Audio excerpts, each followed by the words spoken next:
वाराणसी में सुप्रसिद्ध शास्त्रीय गायक पंडित छन्नू लाल की बेटी ने एक प्रेस वार्ता का आयोजन किया। बता दें आपको, सुप्रसिद्ध शास्त्रीय गायक पंडित छन्नू लाल मिश्र की दोनों बेटियों के बीच इस समय विवाद काफी ज्यादा गहराता जा रहा है। और इसी क्रम में आपको बताते चले कि कैंट स्थित प्रताप होटल में एक प्रेस वार्ता का आयोजन किया गया, जिसमें पंडित जी की तीसरी बेटी ममता मिश्रा वाजपेयी ने बताया कि छोटी बहन नम्रता मिश्रा को फ्लैट संख्या 202 और गणेश सुधा अपार्टमेंट महमूदगंज व बड़े भैया का फर्जी दस्तखत हड़पने के मामले में सत्र न्यायालय के द्वारा अप्रैल 2023 को धारा 323, 420, 468 के तहत सम्मन जारी किया गया था, जिससे बचने के लिए वह उच्च न्यायालय में 482 के तहत गई तो माननीय उच्च न्यायालय के द्वारा मेडिएशन के लिए कहा गया और जुलाई 2024 में मेडिएशन प्रारंभ हुआ। प्रारंभ होने के मध्याह्न के समय तक मेरे पति, जिनका इस विवाद से कोई लेना देना नहीं है, सत्र न्यायालय में फर्जी केस आरोपित किया गया, जिसमें 5 लाख उधार व 15 लाख की धोखाधड़ी का आरोप लगाया गया है, जो कि सर्वथा निराधार है। और पिछले 2 साल हो गए मैं पिताजी से नहीं मिल पा रही हूँ और मेरे लिए आज भी वो नजरबंद है। इस बात को लेकर के उन्होंने आज अपनी बातों को रखा है। मैं पद्म विभूषण पंडित छन्नू लाल मिश्रा जी की तीसरी पुत्री ममता मिश्रा वाजपेयी हूँ। आप बहनों में संपत्ति विवाद है, कब से हुआ है, क्या मामला है पूरा? सर, संपत्ति विवाद के पहले ये मारपीट का भी विवाद था। नम्रता ने मेरी उंगली तोड़ दी थी अप्रैल 2023 में और तब मैंने उनके ऊपर केस किया था और मैंने अक्टूबर 2023 में उनके ऊपर केस किया था, क्योंकि वो मेरा और मेरे भैया पंडित राम कुमार मिश्रा जी का सिग्नेचर करके एक प्रॉपर्टी को उन्होंने हथिया लिया था। तो हमने केस किया, जिसके तहत उनको 3 धाराओं में 323, 420 और 468 में उनको इन धाराओं में उनको सम्मन गया, जिसके बचाव के लिए वो हाई कोर्ट गई हैं और जहाँ की 482 के तहत जहाँ की मेडिएशन में दे दिया गया है, क्योंकि हम लोग सगी बहनें हैं तो समझौता करने के लिए। और मैं तो मैंने मन बना लिया था कि मैं समझौता करके सारा केस खत्म करूँगी, क्योंकि मैं आगे नहीं लड़ना चाहती थी। मुझे बस ये था कि नम्रता बैठ के बात करे कि जो चीज़ पिताजी ने मुझे दिया है वो मुझे दिया जाए, बस इतना ही मेरा कहना था। अगर नाम चढ़ाना है जिसका भी, वो बैठ के एक बार बात किया जाए। और नम्रता ने उंगली तोड़ी है, जिसके लिए माफ़ी मांगे, लेकिन वहाँ नम्रता कहती क्या है कि आपने उंगली खुद से मरोड़ के तोड़ दी।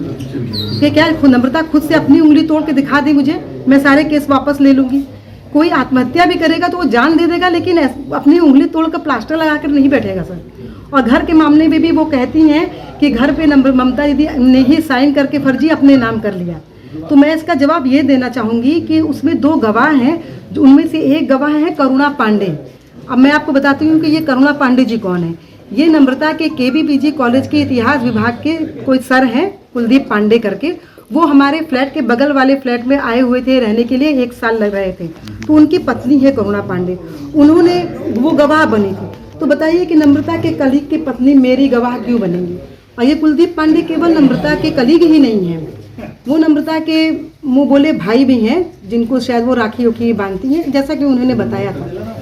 तो नम्रता के भाई हैं, वो बहन का मदद करने के लिए भाई गवाह बने हैं, सब किए हैं। नम्रता उल्टा मेरे ऊपर ही आरोप लगाती हैं कि आपने उंगली तोड़ी है, और वो समझौता के पक्ष में भी नहीं है। उल्टा उसके ऊपर, मेरे ऊपर मेडिएशन के दौरान ही मेरे ऊपर और मेरे पति के ऊपर केस कर देती हैं। जो संपत्ति उन्होंने अपने नाम लिखाई है, वो संपत्ति कितने की है और वो संपत्ति को लेकर क्या विवाद हुआ अभी तक? सर, संपत्ति का विवाद तो ये है कि वो पिताजी ने मुझे और मेरे दीदी के बेटे आदित्य मिश्रा को 50% दिया था, क्योंकि नम्रता सबको सबका हिस्सा मिलने के बाद, और सबको सबका हिस्सा मिल भी गया है। और नम्रता को ने छोटी गैबी अपने नाम अकेले करा लिया, गिफ्ट करा लिया पिताजी से, जिसमें भी कि अब शायद पिताजी का भी या हम लोग का कोई राइट नहीं बनता। रोहनिया पे एक जमीन लेकर वो पिताजी के पैसों से ही बनवा भी रही है, शायद बन भी गया है, पता चला बन भी गया है। तो एक 2 BHK फ्लैट है हमारा, लेकिन बहुत पॉश इलाके पे है, महमूदगंज में, वाराणसी के महमूदगंज में। वो दिया था पिताजी ने मुझे, लेकिन उन्होंने नामांकन की प्रक्रिया करके मेरा और भैया का सिग्नेचर करके वो अपने नाम करा लिया, वो संपत्ति भी अपने नाम करा ली। और हमने केस किया है, जिसके लिए उनको 420, 468 में सम्मन मिल गया। अगर नम्रता सही है तो वो, जब मैंने उंगली का ही केस किया था तो वो कोर्ट आती या बैठ के बात करती। मैंने उतने के बाद भी पिताजी से मिलकर बात को ख़त्म करना चाहा, लेकिन उन्होंने कहा कि नहीं, अब हमारा वकील बात करेगा, न ममता दीदी यहाँ आ नहीं सकती, अलाउड नहीं है यहाँ पर। वो मुझसे मिलने ही नहीं दिया पिताजी को कि मैं उनसे बात करूँ कि पिताजी घर का ये मामला है या उंगली का ये मामला है। नम्रता को कम से कम एटलीस्ट छोटी होने के नाते, और मुझे इतना चोट पहुँचाया, माफ़ी मांग ले। वहाँ भी उनका यही अकड़ है कि नहीं, आपने खुद से तोड़ा है, आप साबित करिए। अभी मेडिएशन में भी वो कहती है कि साबित करिए, तो मैं साबित करूंगी कैसे सर? मैंने ऑडियो दिया पुलिस को, मैंने घटना का ऑडियो पूरा उसमें सब साफ सुनाई दे रहा है क्या हो रहा है क्या। उसमें पिताजी भी उस समय वहाँ नहीं थे और न ही अनीता दीदी थी, लेकिन नम्रता वो गवाह में उन्होंने कह दिया कि नहीं टूटा, ऐसा कोई घटना नहीं हुआ, जो कि बिल्कुल झूठ है। मैंने मेडिकल दिया, तब भी पिताजी के प्रभाव में आज तक 1.5 साल हो गया है पुलिस चार्जशीट नहीं लगा रही है, केवल पिताजी के प्रभाव में, क्योंकि पिताजी उसकी तरफ से बोल देते हैं। तो क्या चाहती हैं अभी आप? सर हम तो ये चाहते हैं कि अब नम्रता हमको पिताजी से पहले, सबसे पहले तो मुझे पिताजी से मिलने दिया जाए। पिताजी प्रताड़ित हो रहे हैं, मैं जब पिताजी से मिल नहीं रही हूँ, फोन पर बात नहीं कर रही हूँ, तो मैं उनको प्रताड़ित कैसे कर रही हूँ?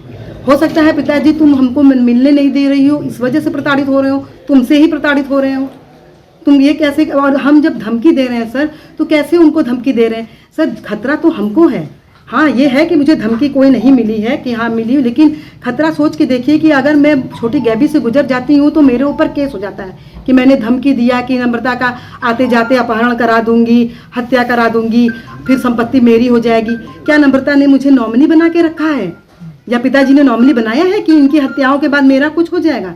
ये बिल्कुल सेंसलेस बेसलेस बात है जो नम्रता मेरे ऊपर केस कर रही है। नम्रता जी सबसे छोटी सबसे छोटी है, चौथे नंबर पे? जी हाँ, चौथे नंबर पे है, सबसे छोटी है। अच्छा, पिताजी के संपत्ति पे अभी पूरा अधिकार उन्हीं का? पूरा अधिकार नम्रता का है। उन्होंने एफडी वगैरह सब तुड़वा कर मेरी शादी के बाद सब अपने और पिताजी के नाम से HDFC में कराया हुआ है। कितने रुपए आपके अनुमान से होगा? सर ये तो नहीं पता, 3-4 करोड़ की संपत्ति का है।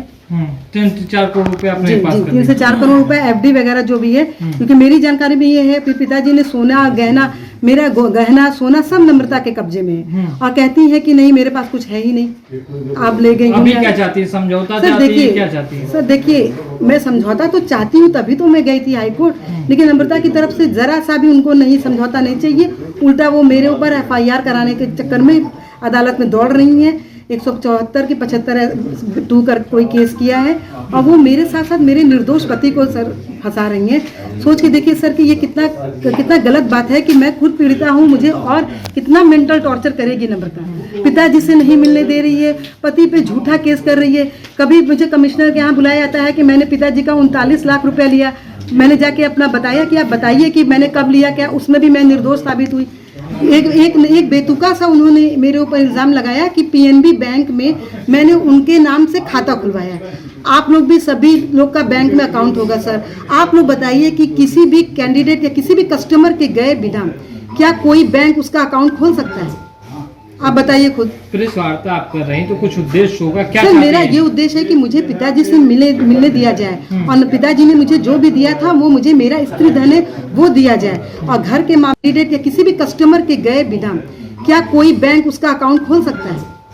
आप बताइए खुद। प्रेस वार्ता आप कर रही हैं तो कुछ उद्देश्य होगा क्या? सर मेरा ये उद्देश्य है कि मुझे पिताजी से मिलने दिया जाए और पिताजी ने मुझे जो भी दिया था वो मुझे मेरा स्त्री धन है वो दिया जाए, और घर के मामले में जो भी करना है, सबका नाम चढ़ाना है या मेरा और आदित्य जो कि पिताजी ने दिया था वो करना है, तो बैठ के बात किया जाए, बैठ के। और मेरे ऊपर नम्रता जो केस की है और मेरे खिलाफ जो गवाह, वो चाहे ध्रुव नारायण हो चाहे अनीता उपाध्याय दीदी हो, वो कोर्ट जाएं और लिखित बयान दें, और अगर वो झूठी साबित होती हैं तो मैं इन जो भी गवाह जो मेरे खिलाफ झूठी गवाही दे रहा है मैं उन पर भी केस करूंगी।